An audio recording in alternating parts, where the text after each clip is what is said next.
Let's talk about how to stop hating yourself.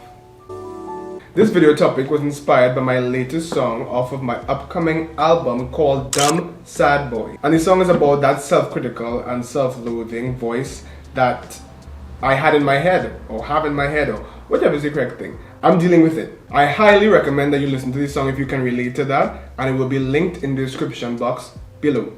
Okay, on to the main topic at hand. You hate yourself. And you want to hate yourself just a little bit less. So you're willing to listen to a random Trinidadian man on the internet if it can make you feel better.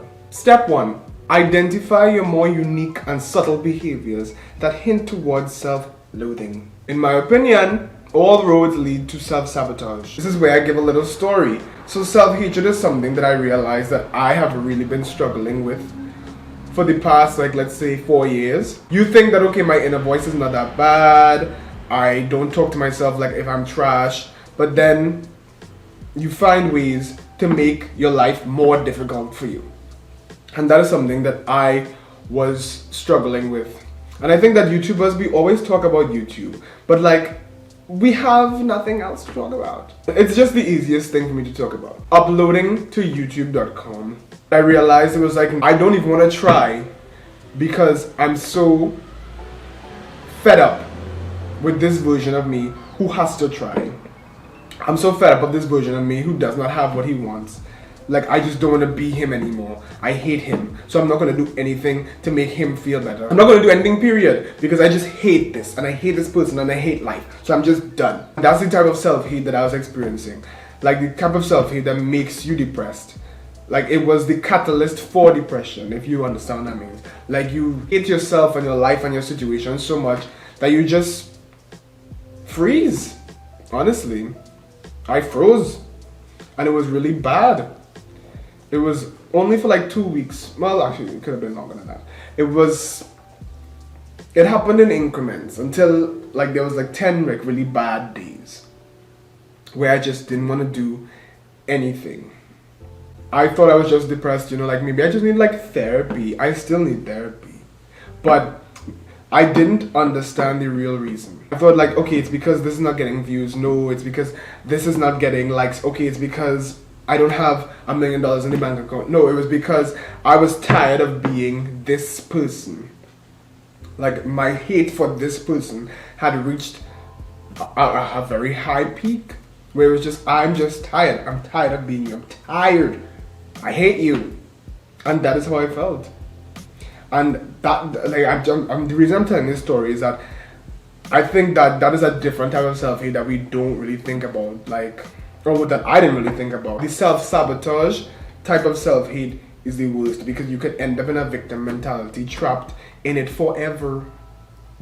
And the reason that you feel like a victim is because you hate yourself and you hate the things that make you feel disempowered, and you've given it permission to make you feel like you have no power. So you hate that, and you hate you. Point is to identify that. So I identified that. Step 1. Step 2 is working on changing your self-concept. So you've realized that you hate yourself. You don't like what you say. You don't like what you're experiencing as this person. You hate this person. You hate how they react to things. You hate that they seem that they can't get what they want. Step 2 is changing you. Changing what you think of you and who you identify as so that you can stop hating yourself and stop self-sabotaging. Question number 1 you may ask is, what is self-concept? Your self-concept is basically the image that you have of yourself in your mind, and even more than the image, your life story, your character description, how would you describe yourself, your strengths, your weaknesses, your childhood experiences. How do you handle conflict? Are you confident? Are you a coward? Things like that. Those things are your self-concept. What you need to do is change that self-concept into somebody that you like. How can you change it? By affirming a different story, and by affirming the positive experiences that you have in life, possibly beyond what they actually mean. So, for example, calling up that one friend that you meant to call for 6 months, that is something that you could then affirm after you've done it. Say, I'm so good. I'm such a good friend.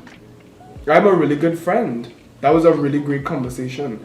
I am such a great conversationalist. This is great. If your self-concept before was that you were a terrible friend and you suck, this goes in the complete opposite direction of that.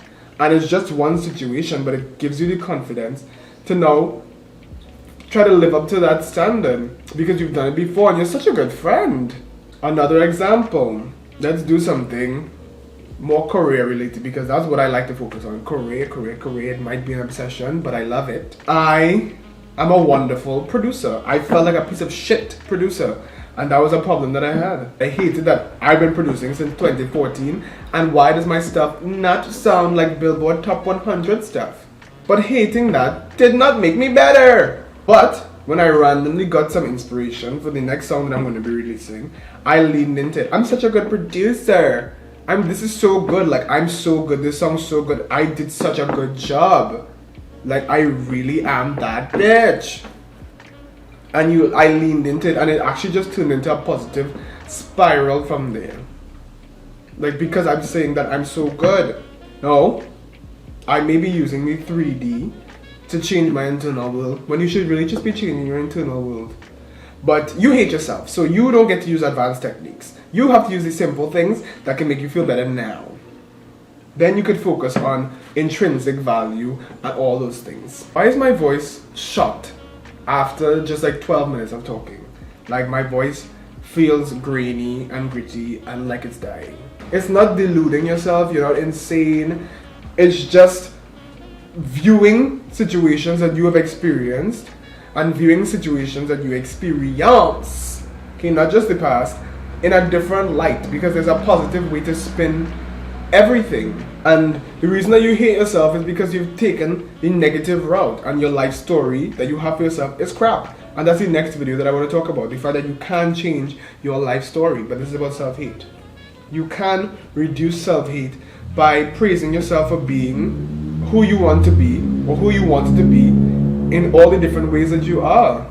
And I must be honest, I don't know who this video is for on the internet. I really don't know. I'm just making these videos based on things that I've learned and my life and the lessons that I am taking with me.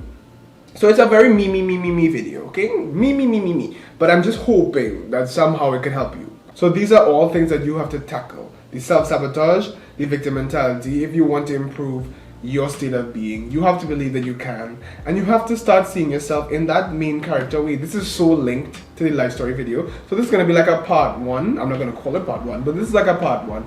In the next video, we're going to talk about that life story and the fact that you think that you are the biggest victim of life and things never go your way, which is just not true. So like for part 2, comment letting me know how you're dealing with, self-hate and overly critical thoughts in the comment section down below. Subscribe, and thank you all so much for watching this video. Bye!